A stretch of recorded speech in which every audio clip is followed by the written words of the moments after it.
শ্রদ্ধেয় মা, বাংলার রক্তরাঙা উদয়াকাশে উদীয়মান সূর্যের তলে বাংলার এখনো অবস্থায় স্বাধীনতা লাভের উৎসস্বরূপ প্রথম স্বাগত জানাই আপনাকে। মা, আমার অন্তরের অন্তর্গুহা থেকে বারবার ঢেউ খেলে বাংলার মুক্ত আকাশে আনন্দে তাল রেখে সবার মুখে মুখে স্বাধীনতার ছোঁয়াচ লাগিয়ে সবাইকে মুগ্ধ করে দিচ্ছে। আর জানাই পরম পূজ্যনীয় শ্রদ্ধেয় বাবাকে, যার কথা মনে পড়ে প্রতি মুহূর্তে। যখন রাইফেলের ট্রিগারের উপর আমার হাতের চাপ পড়ে, গর্জন করে ওঠে আমার বাংলার দুলাল শেখ মুজিবুর রহমান। সিংহের গর্জন কণ্ঠের ন্যায়।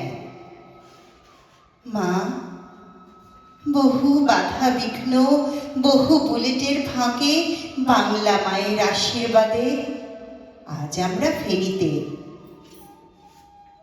সেখানে বাংলাদেশের পতাকা পথ পথ করে উড়ে আনন্দে তার আদরের সন্তানকে স্বাগত জানাচ্ছে।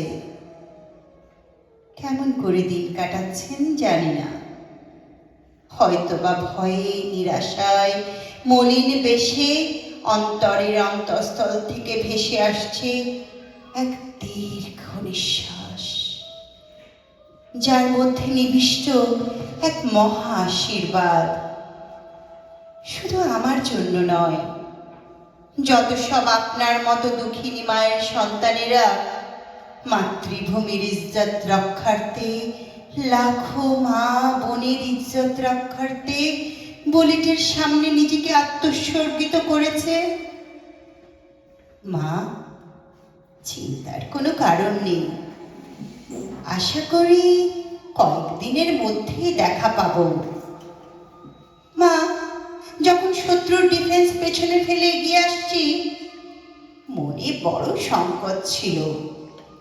জানি না লোকে আমাদের কিভাবে গ্রহণ করবে, কিন্তু কিছু দূর অগ্রসর হওয়ার পর লোকের আনন্দ ফুর্তি দেখে সব ভয় সংকোচ কালিমা মন থেকে নিমিষে মুছে গেল।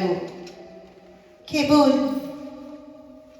তারা পারছে না আমাদের তাদের পেটের মধ্যে ঢুকিয়ে দিতে। এমন আনন্দ উল্লাসে মত্ত তারা।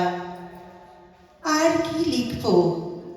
রক্ত সালাম দিয়ে সবার থেকে বিদায় নিচ্ছি।